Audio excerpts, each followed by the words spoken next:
السلام عليكم ورحمة الله تعالى وبركاته. يا أحلى متتبعين، نتمنى كاملين تكونوا بخير وعلى خير، ونلقاكم هذا الفيديو بالصحة والراحة وطول العمر وباش ما تمنيتو إن شاء الله يا ربي.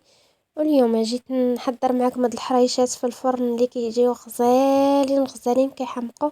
كنتمنى حتى نتوما تجربوهم وينالوا الإعجاب ديالكم إن شاء الله، علاش لا. وما تنسوش اللهم صل وسلم وبارك على سيدنا محمد وعلى آله وصحبه أجمعين. وما تنسوش واحد لايك الفيديو، الله يجزيكم بخير فضلا وليس امرا. وندوزو الطريقه على بركه الله.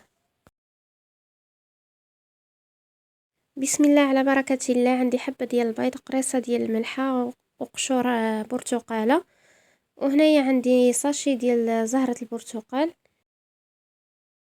نص كاس ديال السنيده كتبقى على حسب الذوق، يمكن لكم تزيدوا او تنقصوا. وغنطرب مزيان داك البيض مع السنيده كما كتشوفوا معايا. وصدقوني هاد الحريشات راهم كيجيو غزالين غزالين كيحمقوا. وكنشكركم كاملين على التعاليق ديالكم الزوينه المحفزه، كنقول لكم شكرا جزيلا. المتتبعين الجداد القدام تنقول لكم مرحبا والف مرحبا، والقناه قناتكم.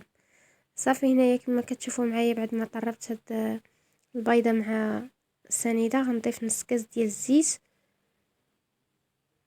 راهم دغيا كيوجدوا، ما تياخذوش الوقت نهائيا حتى لاخر لحظه، وديريهم الضيافه ولا الكسكروط ولا الفطور، راهم كيجيو غزالين. بعد ما طربت داك الزيت غنضيف علبه ديال الياغورت بنكهه الفاني او الموز اللي متواجد عندكم، الوزن 110 غرام.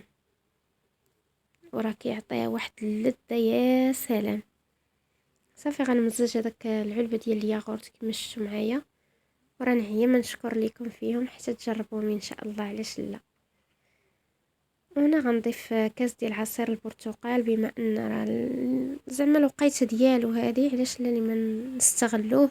كاين المنظارين، كاين النافيل، علاش ما نستغلوه.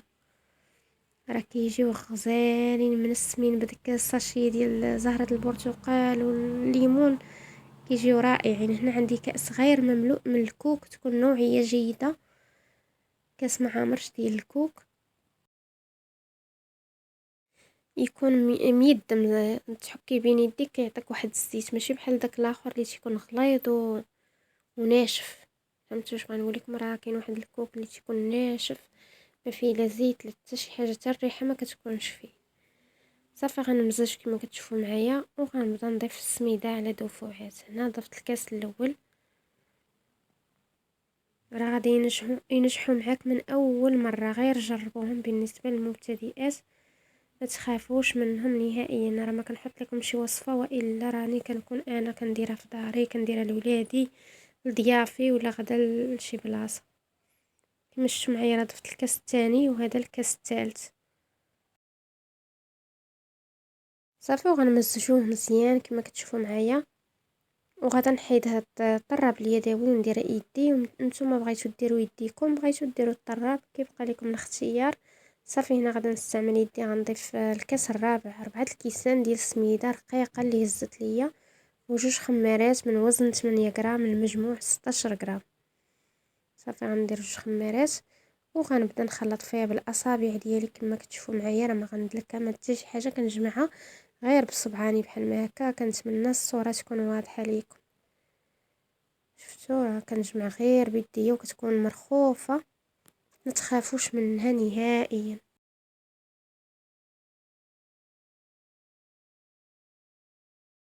وهنايا صافي راه كنجمع ليها في دوك الجوانب ديالها، وغادا نغطيها بواحد الطبيصيل ونخليها بلاتي واحد شويه، غير واحد 4 دقائق 5 دقائق.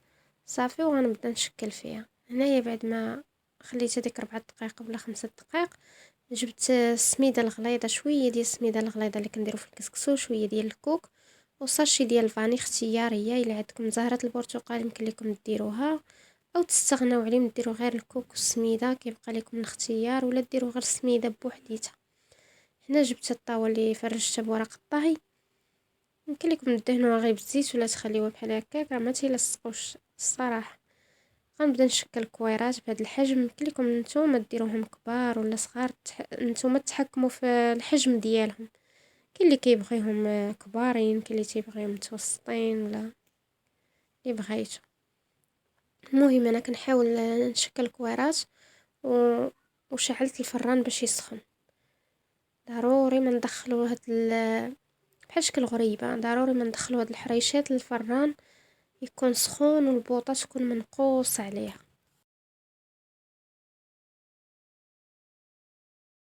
صافي كما شفتوا معايا كنحاول نشكل كويرات بحال ما هكا ونفندهم في هاد السميده والكوك ونحطهم في ديك الطاوه. وكما قلت لكم راه الحجم انتم اللي تحكموا فيه، واش بغيتوهم كبار ولا صغار كيبقى لكم الاختيار. الصراحه الله راه نعيا ما نشكر لكم فيهم حتى تجربوهم ان شاء الله وغادي يوليو معتمدين عندكم، علاش لا. وما تنساوش لايك الفيديو، الله يجزيكم بخير، والاشتراك في القناه، تفعلوا زر الجرس باش يبقى يوصلكم الجديد ديالي. الى عجبكم الفيديو ديالي بارطاجوه مع الاهل والاصدقاء ديالكم في مواقع التواصل الاجتماعي، الله يجزيكم بخير فضلا وليس امرا الا جات على خاطركم. صافي هنا بعد ما شكلت الكويرات كاملين درتهم في الطاوه وغندخلهم الفران كما قلت لكم النار مهيله، غنديرها من التحت حتى يتشقوا وغنطلعها الفوق باش طيب من التحت، فهمتوا؟ غنخشيها دابا لتحت والنار فوق منها بالنسبه للمبتدئات حتى تفرقع بحال ما كتشقق وكنطلعها الفوق وتكون النار من تحتها. هانتوما شوفوا راه متحمروا وكيجيو غزالين غزالين كيحمقوا.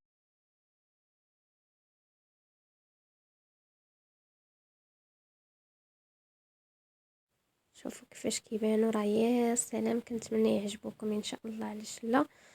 وما تنسوش لايك الفيديو، الله يجازيكم بخير فضلا وليس امرا. وكان هذا هو الشكل ديالهم النهائي، كنتمنى يكونوا عجبوكم وبارطاجوا لي الفيديو مع الاهل والاصدقاء ديالكم في مواقع التواصل الاجتماعي فضلا وليس امرا الا جات على خاطركم. ونشكركم كاملين على التعاليق ديالكم الزوينه المحفزه. وبالنسبه لبغيتو حريشات بحال هادو بحال ما هكا هما تيكونوا مالحين كتبوا لي في التعاليق ننزلهم ليكم ان شاء الله، علاش لا، راهم تيجيو غزالين هاد حريشات مالحين. ديروهم ان شاء الله لسيدنا رمضان، علاش لا. وغادا نقطع معكم واحد الوحيده باش تشوفوهم كيفاش كيجيو من الداخل ديالهم. راه واحد المذاق ما نعاودش لكم، ولا كيبقاو في الثلاجه دايرين في واحد البواطه راه كيبقاو مزيانين، ما تخافيش منهم.